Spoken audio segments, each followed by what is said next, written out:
గానుగ తయారీ కోసం దిర్సినం చెట్టును వినియోగిస్తున్నారు. 7 ఫీట్ల చుట్టుకొలత, 7 ఫీట్ల పొడవు ఉన్న చెట్టుకే ప్రాధాన్యత ఇస్తున్నారు. గానుగ ఆడేందుకు ఉపయోగపడే రోకలి, కొంకిమాను, వీపుమానును దిర్సినం చెట్టు నుంచే తయారు చేసుకుంటున్నారు. దిర్సినం చెట్టుతో తయారు చేసిన గానుగలో ఆడటం వల్ల ఆ నూనెలో ఔషధ గుణాలున్నాయంటున్నారు రైతులు.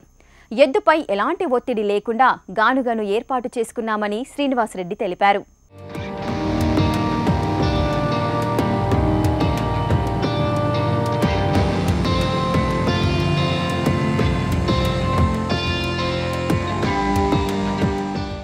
మీరు చూస్తున్నది ఇది ఎద్దుగానుగ.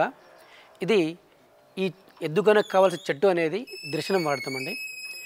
దిర్శనం అనేది ఒక మెడిసినల్ వాల్యూస్ ఉన్న ప్లాంట్ అండి.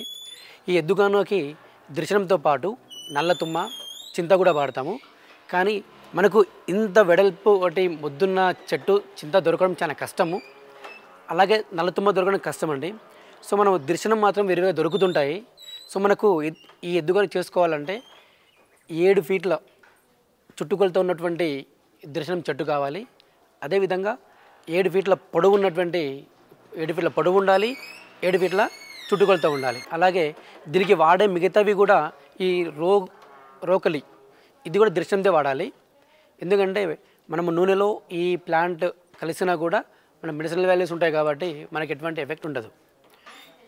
రోకలి, చెక్క, కొంకిమాను ఇవన్నీ దిర్శనం వాడుకుంటేనే ఎక్కువ కాలం మన్నిక ఉంటుంది. ఈ ఎద్దుగానుగలు మనం ఒక్కసారి పెట్టుకున్నామంటే ఒక సంవత్సరంన్నర పాటు ఎటువంటి ఇబ్బందులు ఉండవు.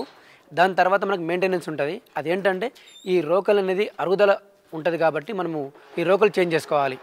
ఈ రోకలతో పాటు కొత్త రోకలు వేసుకున్నప్పుడు దీంట్లో ఉన్నటువంటి ఈ రోలు మెజర్మెంట్కు సరిపడా రోకల్ని సెట్ చేసుకొని ఈ రోలు కూడా మనము సెట్టింగ్ చేసుకోవాలి. అది సుమారుగా ఒక 6000 లీటర్లు ఉత్పాదన అయిన తర్వాత మనకు ఆ ప్రాబ్లం వస్తుంది. ఎద్దుగానుగలో మనకి ఇది చాలా ముఖ్యమైన భాగము. దీన్ని మనము రోలు అంటాము. ఇది మనకు 7 ఫీట్ల పొడవు ఉంటుంది. 7 ఫీట్లలో 5 ఫీట్లు మనం భూమిలోకి పాతాము. మిగతా పై భాగంలో రోలు సెటప్ చేసుకుంటాము. దీన్ని మనము రోకలి అంటాము. ఈ రోకలి కూడా మనము దిర్శనం కట్టేంత వాడతాము. ఈ రోకలికి అటాచ్డ్గా దీన్ని కొంకిమాను అంటాము. ఈ కొంకిమానుని కింద ఉన్నటువంటి పొడవాటి చెక్క వీపు మానుకు దీంతో కనెక్ట్ చేస్తాము. సో ఇవన్నీ కూడా మనం దిర్శనమే వాడతాము. ఈ వీపు మాను అనేది 12 ఫీట్ల పొడవు ఉంటుంది. ఇది 12 ఫీట్ల పొడవు ఉండడం వలన ఎద్దు పైన ఎక్కువ ఒత్తిడి పడకుండా సులువుగా తిరగడానికి అవకాశం ఉంది. ఈ రోలుని మనము 5 ఫీట్ల పాతే క్రమంలో 5 ఫీట్ల గొయ్యి తీసిన తర్వాత ఇసుక, రాళ్ళు మాత్రమే వేసి ఫిల్ చేయాలి. మనము సిమెంట్ అటు వాడకూడదు. ఎందుకోసము అంటే మనకు గానుగ తిరుగుతున్నప్పుడు కదలిక ఏర్పడినప్పుడు ఇసుక ఆ గ్యాప్లోకి వెళ్ళి గట్టిగా ఫిక్స్ అవుతుంది. రెండవది వచ్చేసి ఆ చెదలు పట్టకుండా ఆ ఇసుక అనేది చెదలు పట్టకుండా చేస్తుంది. ఈ రోకలికి ఈ కొంకిమానుకు అటాచ్డ్ ఏదైతే ఉందో ఇక్కడ మనకు స్మూత్గా తిరగడానికి మనము కలబంద వాడతాము. దీంట్లో మనం లూబ్రికెంట్ వాడడం వలన ఆ లూబ్రికెంట్ ఆయిల్లో మిక్స్ అవుతే చాలా ప్రమాదకరంగా ఉంటుంది కాబట్టి మనము కలబంద వాడాలి. అక్కడ మనకు ఒక ఎద్దుగానుగ తయారు చేసుకోవాలి అనుకుంటే మనము ఆచార్యాన్ని ఇక్కడ తీసుకొచ్చి తయారు చేసుకుంటే మనకు 90,000 దాకా ఖర్చు అవుతుంది. మనం చేసింది కొనుక్కోవాలనుకుంటే మనకు 1,20,000 నుంచి 1,40,000 దాకా ఖర్చు అవుతుంది. దీనితో పాటు మనకు ఒక షెడ్డు కావాలి. అంటే వర్షానికి తడవకుండా ఎండ కొట్టకుండా నీడకు ఉండడానికి ఈ ఎద్దుగానుగకు ఒక షెడ్డు కావాలి. ఆ షెడ్డుకు 70,000 నుంచి 80,000 ఖర్చు అవుతుంది. దీనితో పాటు మనకు 2 ఎద్దులు కావాలి. సో ఎద్దులకు మార్కెట్లో ఒక 60,000 నుంచి 70,000 ఖర్చు ఉంది కాబట్టి ఎద్దులు 70,000, షెడ్డుకు 70,000 to 80,000 ప్లస్ ఒక 1,30,000 గానుగకి అరౌండ్గా మనకు 2,70,000 నుంచి 2,80,000 ఖర్చు అవుతుంది. మనము ఈ ఎద్దుగానుగలో మనం 13 కిలోల నుంచి 15 కిలోల వరకు ప్రతి ధాన్యం వేసుకోవచ్చు. అంటే గానుగ కొత్తగా ఉన్నప్పుడు 13 కిలోలు వేసుకోవాలి. కొంచెం అరుగుదల స్టార్ట్ అయిన తర్వాత అరిగిన తర్వాత 15 కిలోలు వేసుకోవచ్చు. ఈ ఎద్దుగానుగకు మనము 2 ఎద్దులను వాడచ్చు, ఒక ఎద్దు కూడా వాడచ్చు. అంటే ఒక ఎద్దు వాడినప్పుడు 2 గంటలు ఒక షిఫ్ట్ ఒక బ్యాచ్ 2 గంటలు తిరిగిన తర్వాత దానికి రెస్ట్ మోడ్ అనమాట వదిలేసి నెక్స్ట్ ఇంకో ఎద్దు కట్టుకుంటాం. 2 ఎద్దులు కట్టినప్పుడు అది 4 అవర్స్ పని చేయించుకుంటాం. ఇప్పుడు మనము ఎద్దుగానుగలో పల్లి నూనె తయారు చేసేది చూపిస్తున్నాను. మనం పల్లీలు ఇందులో వేసిన తర్వాత 1 గంట తర్వాత మనకు నూనె బయటికి వస్తుంది. అంటే మనం మొదట వచ్చిన నూనెని ఈ పావుతో మనము తీసుకుంటాము. తర్వాత 2 గంటల తర్వాత ఈ రోకల్ని బయటికి తీసి మిగిలిన మొత్తం నూనెను బయటికి తీసుకుంటాము.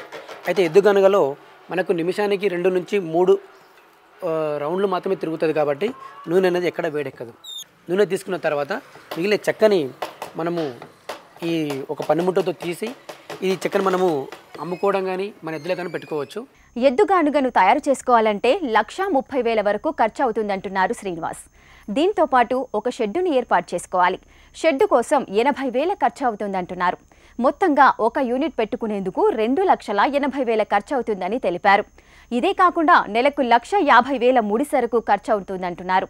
నెలకు ఎంత లేదన్నా 450 లీటర్ల నుండి 500 లీటర్ల నూనె ఉత్పత్తి అవుతుందని, దాని ద్వారా 1,50,000 ఆదాయం వస్తుందన్నారు. నూనె మాత్రమే కాకుండా నూనె ఆడగా వచ్చే చెక్క నుంచి, గోవ్యర్థాలతో తయారు చేసిన ఎరువుల నుంచి అదనపు ఆదాయం లభిస్తోందని, అది లాభదాయకంగానే ఉందని రైతులు చెబుతున్నారు. ఒక్క ఎద్దుగానుగా ఏర్పాటు చేసుకోవాలంటే మనకు 2,70,000 నుంచి 2,80,000 ఖర్చు అవుతుంది. ఇది ఫిక్స్డ్గా ఖర్చు అవుతుంది. ఇది కాకుండా మనకు ఒక నెలకు ఎంత ఎక్స్పెండిచర్ అవుతుందంటే రా మెటీరియల్కి 1,20,000 రా మెటీరియల్ కావాలి, ఒక 20,000 శాలరీస్ కావాలి, ఒక 10,000 మిస్లీనియస్ ఛార్జెస్ కావాలి. ఆ విధంగా నెలకు 1,50,000 ఖర్చు మనకు ఉంటుంది. మనము ఒక నెల రోజులు కష్టపడితే మనకు 450 లీటర్ల నుంచి 500 లీటర్ల నూనె వస్తుంది. ఇది మనము హోల్సేల్ మార్కెట్లో అమ్మినా కూడా లీటర్కి 320 రూపాయలు చొప్పున అమ్మినా కూడా మనకు నూనె ద్వారా 1,50,000 రూపాయల ఆదాయం వస్తుంది. నూనె ద్వారా మాత్రమే ఆదాయం కాకుండా బై ప్రొడక్ట్స్ అనేటువంటి పల్లి చెక్క, ఆ పిండిల నుంచి మనం ఆదాయం పొందవచ్చు. ఇది కాకుండా మనము ఆ పశువులు వేసినటువంటి ఎరువు నుంచి, పేడ నుంచి కూడా సేంద్రీయ వ్యవసాయానికి రైతులకు అమ్మొచ్చు. సో నూనె నుంచి, పిండి నుంచి, ఈ ఎరువుల నుంచి కూడా మనం ఆదాయం పొందవచ్చు. ఈ ఎద్దుగానుగలు కనీసం ఒక్క ఊరిలో మినిమం 2 ఉంటే కానీ మనము అందరికీ ఆయిల్ సప్లై చేయలేము.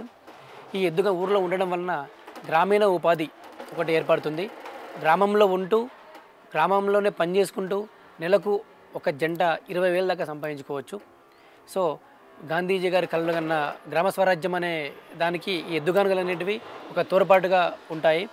అంటే గ్రామాల అభివృద్ధి చెందినప్పుడే దేశం అభివృద్ధి చెందుతుంది అనే నానుడికి గ్రామీణ పరిశ్రమల్లో భాగంగా ఎద్దుగానుగలు అంటే వ్యవసాయానికి, ఇట్లా ఆదాయానికి రెండింటికి ఉపయోగపడేవి ఈ ఎద్దుగానుగలు.